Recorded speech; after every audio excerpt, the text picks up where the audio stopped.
Halo, Shalom. Di video kali ini saya akan membahas tentang Yesus Kristus ya, Tuhan Yesus Kristus, yang mungkin di kalangan ada beberapa orang tuh menanyakan tentang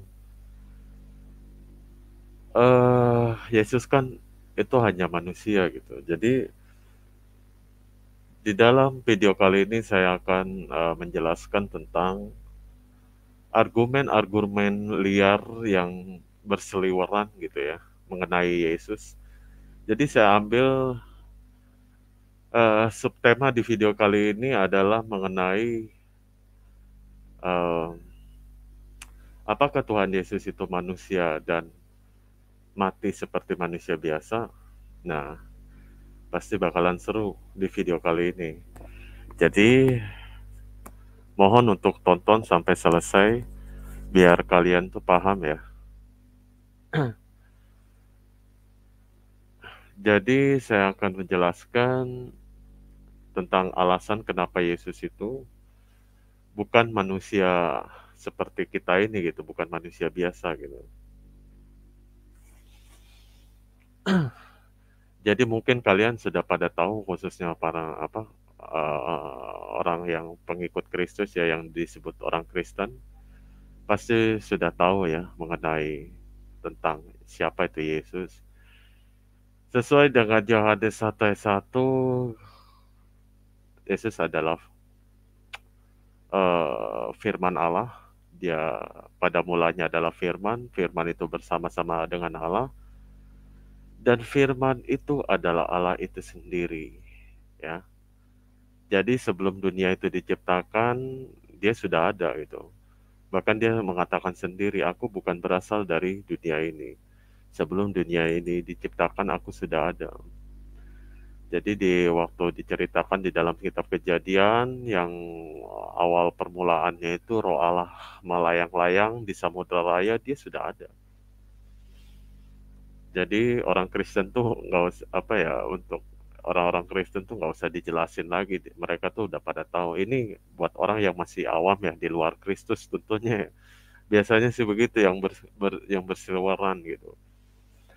Yang saya hanya bicara sebagian orang ya, sebagian orang. Jadi tentang itu mungkin nggak usah saya bahas. Mungkin orang Kristen tuh pada hatam semua ya, pada tahu semua. Jadi saya akan menjelaskan tentang poin-poin terpenting mengenai argumen-argumen liar ataupun narasi-narasi liar yang tidak berdasar ya, mengatakan ini dan ini apa ya, kesannya bermuatan ini ya, analogi falasi gitu. Ada sangat falasi sekali menurut saya ya. Jadi orang itu kalau ingin tahu ya belajar gitu, orang itu ya ya buka kitabnya gitu kan. Bukankah orang-orang tersebut yang sering berargumen seperti itu disuruh ya membaca kitab-kitab yang sebelum mereka gitu kan. Pokoknya begitulah gitu. Jadi dengan tema seperti itu, kenapa Yesus itu bukan manusia biasa dan dia tidak bisa mati? Yang pertama adalah Yesus tidak dilahirkan sebagai manusia berdosa ya, ataupun secara genetik dia tidak dilahirkan secara humanity ya. Maksudnya secara manusia biasa, manusia berdosa gitu. Karena eh, dia dilahirkan oleh Roh Kudus ya melalui perawan suci ya, yaitu Maria ya. Maria, dan sekalipun ia turun atau ke neraka bersama kedagingannya, ia tidak akan binasa atau mati karena Yesus dilahirkan oleh perawan suci ya, yaitu Maria, dan dikandung daripada Roh Kudus ya. Mungkin orang-orang Kristen sudah pada tahu ya kayak begitu. Kalau ingin tahu lebih jelasnya, kalian bisa buka Matius 1 ayat 18 ya. Jadi saya kasih dalilnya Matius 1 ayat 18, silakan kalian uh, buka dan pelajari secara baik-baik ya. Lalu poin yang kedua adalah Yesus itu adalah firman. Firman secara keutuhan Allah yang tidak terbatas ya. Jadi Yesus ini adalah keutuhan yang dipahami oleh orang Kristen sejak di zaman bapak-bapak gereja ya, tentunya. Itu Allah yang Trinitas ya, dalam keutuhan Allah yang Trinitas gitu. Jadi kalian bisa baca ataupun bisa pelajari, saya kasih tentang literasinya ataupun dalilnya ya. Kalian bisa diambil dari Yohanes 1 ayat 1 sampai 5. Ya, jadi saya nggak ngomong nanti dikiranya saya ngomong tanpa dalil ya, tanpa literasi, tanpa ini argumen liar segala macam. Karena di video-video sebelumnya kan saya banyak tidak menggunakan dalil ya, hanya beberapa saja, tidak penuh gitu. Jadi bukan maksudnya seperti itu. Supaya kalian tuh mencari tahu, merefleksikan namanya. Jadi perenungan namanya. Ya, coba sih sekali-sekali gitu, biar kalian tuh otaknya open mind gitu. Jangan jangan beku gitu. Jangan otak kalian tuh simpan di kutub utara gitu. Jadinya lawak-lawak ya. Jadi mengenai Yesus adalah firman dan keutuhan Allah di dalam Trinitas itu, di dalam Tritunggal itu, orang Kristen sudah pada tahu ya tentang itu. Kalian bisa juga buka di dalilnya nih ya, Yohanes 1 ayat 1 sampai 5 ya. Oke, lalu selanjutnya yang ketiga adalah Yesus adalah penguasa baik di bumi, sorga, maupun dia menaklukkan neraka juga ya. Neraka tunduk di kaki dia gitu. Jadi dalilnya mana ya? Biasanya kan begitu kan. Mana ayat ininya gitu atau dalilnya ya biasanya orang mereka ini. Kalian bisa buka di Perjanjian Baru di Matius 28 ayat 18 sampai 20, dan juga satu lagi di 2 Timotius 2 Timotius 1 ayat 10. Jadi kalian bisa baca itu, bisa pelajari dan renungkan ya. Oke. Nanti jangan pikir saya nggak pakai data gitu ya, nggak pakai dalil. Nanti saya usahakan nanti di kolom deskripsi saya akan cantumkan ini ya tentang data-datanya ya. Jadi jangan anggap saya nanti nggak pakai data, cuman asumsi liar ataupun ya, argumen-argumen liar atau premis-premis liar gitu. Jadi saya pakai data ya, sesuai dengan Alkitab. Oke, yang selanjutnya yang keempat adalah Yesus dilahirkan secara roh Allah. Itu kalian bisa lihat bisa buka atau pelajari dan renungkan. Ada masih di Matius 1 ayat 18 ya. Matius 1 ayat 18 kalian bisa pelajari itu Yesus dilahirkan secara roh Allah ya, dikandung daripada Roh Kudus itu. Jadi roh Allah itu adalah Roh Kudus ya. Jadi jangan salah persepsi atau disorientasi ya. Lalu selanjutnya adalah jadi jiwa kemanusiaan Kristus itu tidak berdosa ya. Dan Yesus bersatu kemanusiaannya dan kepribadian keilahiannya. Jadi kesatuan hipotasik ya. Jadi bersatu dengan kepribadian Trinitas yang suci. Dalilnya mana? Kalian bisa buka di Kolose 1 ayat 19. Lalu lalu gue lupa ya. Sebentar. 2 Korintus ya, 2 Korintus 5, 2 Korintus 5, 2 Korintus 5 ayat 21. Kalian bisa baca itu. Jadi ada di Kolose 1 ayat 19 dan 2 Korintus 5 ayat 21 ya. Oke. Ini saya pakai data loh. Jadi tinggal kalian baca, tinggal kalian merefleksikan, merenungkan, mengkaji dan mengambil kesimpulan ya. Lalu yang selanjutnya adalah Yesus membebaskan orang benar dari dunia orang mati, atau bisa disebut itu dunia orang mati itu seperti dunia ketidakpastian. Biasa kalau orang dulu di dalam terjemahan Yunani itu biasa itu disebut limbo ya. Limbo itu adalah dunia ketidakpastian ya. Dan memberi anugerah surga, memberi kasih karunia itu ya, yaitu anugerah anugerah keselamatan yaitu surga ya. Jadi literasinya di mana dalilnya? Kalian bisa baca di 1 Petrus 3 ayat 1 Petrus ayat yang ketiga sampai ayat 1 Petrus 3 ayat 18 sampai 19 kalau nggak salah. Jadi buka aja nanti kalian pelajari di situ ya. Kalian merenungkan, semakin kalian merenungkan, semakin kalian membaca, kalian akan begini nih. Kuat dan ibaratnya firman itu menetap di dalam diri kalian sebagai orang percaya dan firman itu akan berakar, bertumbuh dan berbuah. Makanya Yesus itu menjelaskan tentang bagaimana seorang yang percaya harus berbuah juga. Nanti soal perumpamaan yang seperti ini, karena ini kan dijelaskan juga tentang perumpamaan ya. Ada juga tentang perumpamaan Yesus yaitu tentang benih ya. Nanti saya akan jelaskan itu video selanjutnya dan juga mengenai mengenai iblis ya, mengenai iblis, setan kayak begitu. Nanti saya akan jelaskan di video selanjutnya ya, setelah video ini ditayangkan ya. Oke, jadi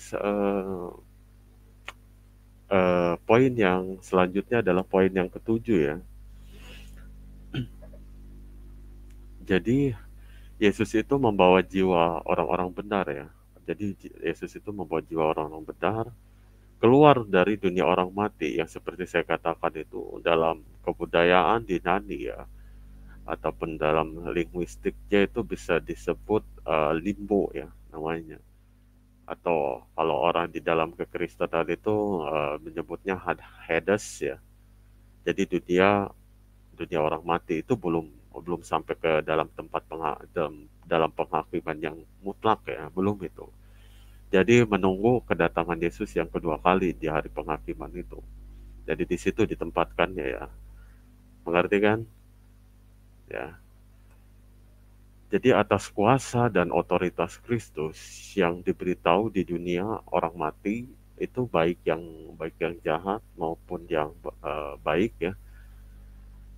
Tetapi bukan hanya itu saja gitu. Setan, iblis itu ketakutan gitu dan gemetar. Dalilnya mana? Dalilnya ada di dalam Yakobus 2 ayat 19 ya. Jadi literasinya datanya ada di Yakobus 2 ayat 19.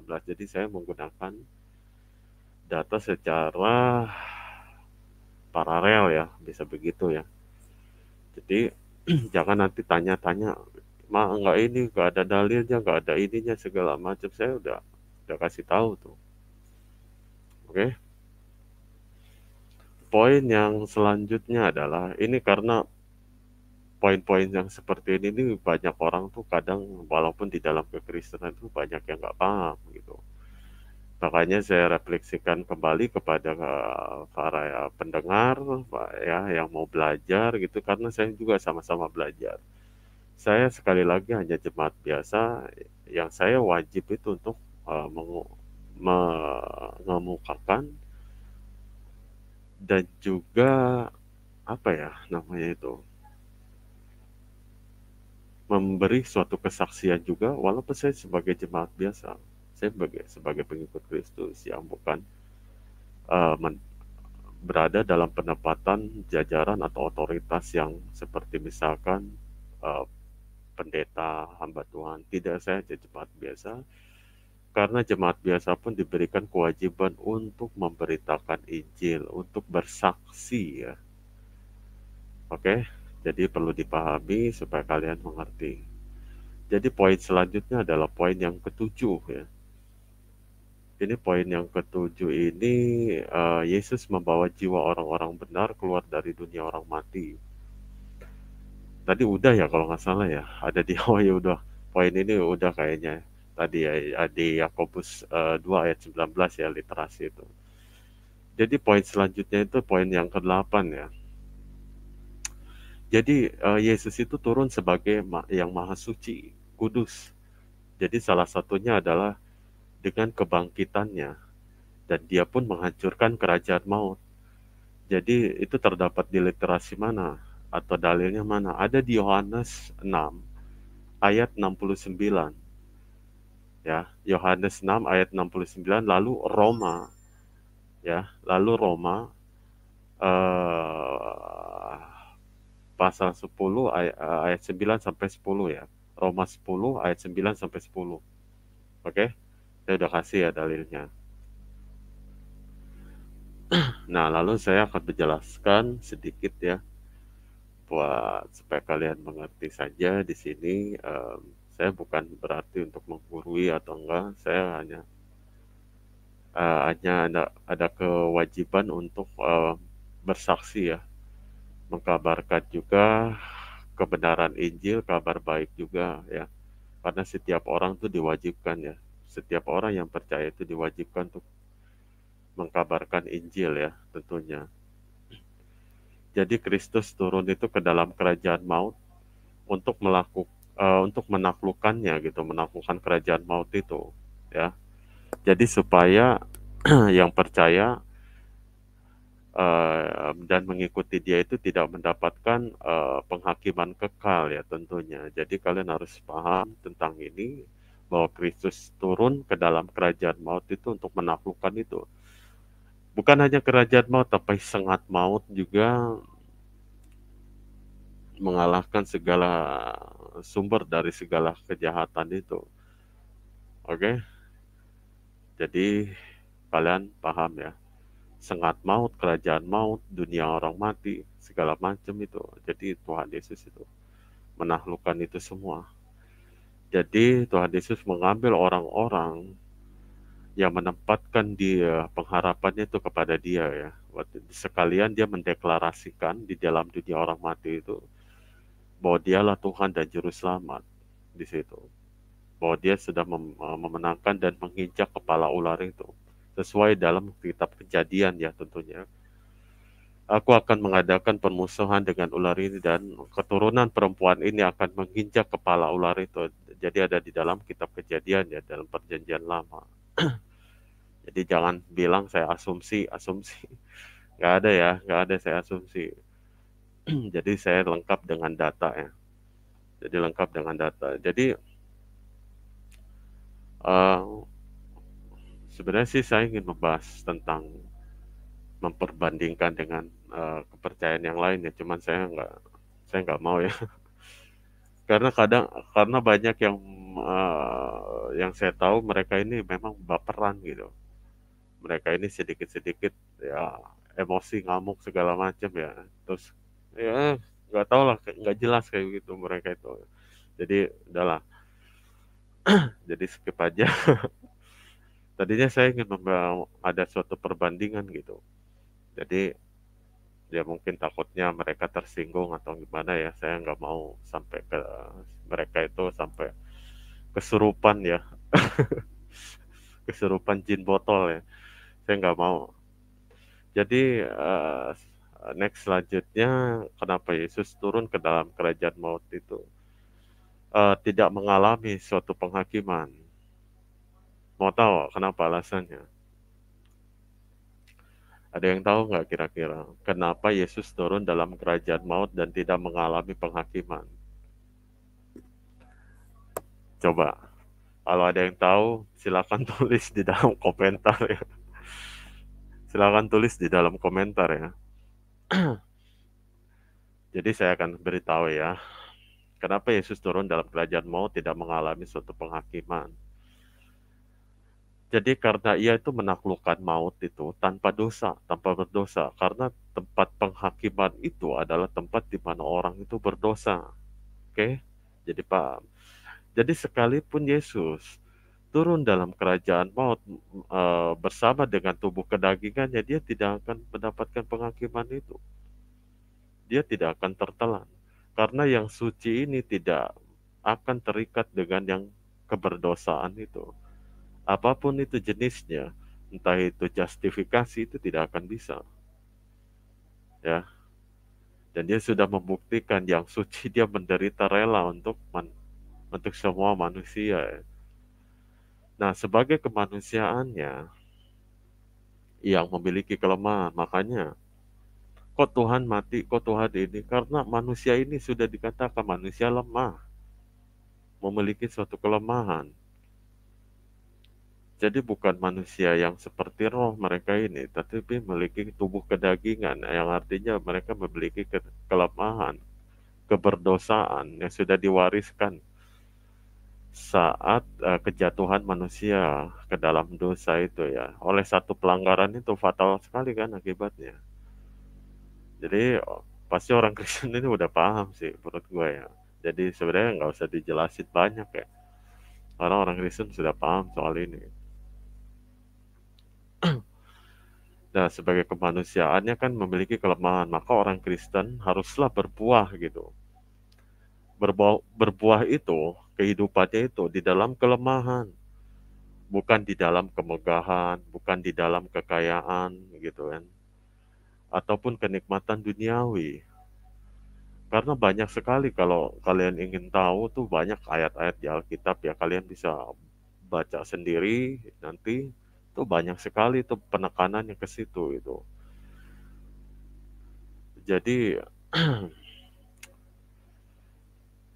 tentang kemegahan dan juga kesombongan duniawi yang mengantarkan orang-orang seperti itu sekalipun dia mengatakan dia percaya kalau hidupnya seperti itu berbuahnya bukan di dalam kelemahan ya artinya seperti yang saya sebutkan tadi ya mengenali kekayaan, kemegahan, kenikmatan duniawi dan kesombongan itu dia berbuah di situ itu tidak akan mengantarkan dia kepada Tuhan tetapi mengantarkan dia kepada kebinasaan. Kalian bisa belajar itu. Di dalam Alkitab tuh banyak sekali, pokoknya rahasia-rahasia. Jadi kalian harus ya pintar-pintar dalam penalaran dan khususnya berdoa ketika kalian merefleksikan itu kalian berdoa supaya minta pimpinan Roh Kudus untuk menuntun ya untuk supaya kalian tuh bisa mengerti. Jadi masuk ke dalam penalaran kalian gitu. Oke? Dasarnya itu kenapa saya mengatakan seperti itu? Karena setan itu atau iblis itu suka dengan penawaran khususnya penawaran duniawi ya yang menyenangkan tubuh gitu. Jadi untuk ukuran duniawi seperti itu. Ingat ya, ingat setan itu memiliki dosa dan nyata. Setan memiliki dosa ya. Dosa setan itu nyata dan dampak dari dosa setan itu nanti saya akan buat videonya. Nah, khusus itu. Jadi buat kalian ya tetap menempatkan firman Tuhan itu di dalam diri kalian supaya dia menetap, bertumbuh, menetap, berakar, bertumbuh dan berbuah. Berbuahlah di dalam segala kelemahan. Itu lebih bagus ya. Karena apa? Karena ada ayatnya tertulis juga di dalam kelemahan kuasaku menjadi sempurna itu bercerita tentang bukan bercerita jadi kejadiannya itu Paulus itu sedang di dalam penjara dan dia sangat seperti apa ya mulai mulai goyah ya tapi Tuhan menguatkan Paulus ya dengan menjelaskan di dalam kelemahan lah kuasaku menjadi sempurna jadi dia bersukacita walaupun akhirnya dia mati martir ya seperti itu. Jadi mungkin itu saja yang bisa saya sampaikan di video kali ini. Semoga video kali ini bisa bermanfaat untuk saudara-saudaraku. Sekali lagi aku bertujuan untuk memberikan suatu kesaksian walaupun saya sebagai jemaat biasa dan notabene saya juga pengikut Kristus adalah salah halnya saya mewajibkan kepada diri saya sendiri untuk bersaksi untuk memberitakan kebenaran ya. Itu wajib sebagai orang percaya di dalam Kristus ya. Oke, tetap ingat kasihinilah saudaramu ya, kasihinilah sesamamu, kasihinilah saudaramu, kasihinilah Tuhan Allahmu ya, dengan segenap hatimu, dengan segenap jiwamu. Jadi jika ada seorang itu mengasihi saudaranya, dia hidup di dalam Kristus. Kalian bisa baca saja di dalam Alkitab. Oke. Jadi kalau misalkan ada pertanyaan ataupun hal yang ingin kalian bahas di dalam konten saya ini, di dalam channel saya ini, kalian bisa tulis komentar apa yang mau dibahas tentang seputaran kekristenan ya.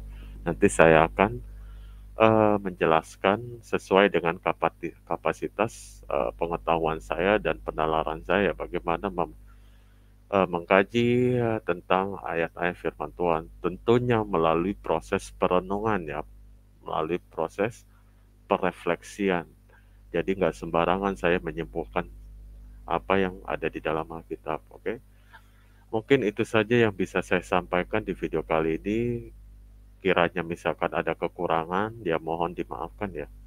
Jadi mohon dimaafkan. Ya mungkin itu saja. Semoga kalian selalu di dalam Tuhan, tetap di dalam Tuhan, dan selalu bersyukur ya. Apapun segala apapun jangan ada kalian tuh khawatir-khawatir ataupun apalah yang duniawi-duniawi kayak begitu jangan. Standar kalian itu bukan media sosial yang joget-joget kayak begitu jangan. Jangan kalian memakai hidup kalian tuh standarnya seperti itu. Oke. Jadi standar kalian adalah Tuhan itu sendiri, oke? Jadi mungkin saja itu video yang bisa saya uh, buat kalian suguhkan dan sajikan kepada kalian. Kiranya ada kekurangan, mohon dimaklumi dan mohon dimaafkan ya. Oke. Sampai ketemu di video selanjutnya. Tuhan Yesus memberkati kalian semuanya, saudara-saudaraku. God bless you. Tuhan Yesus. Bye.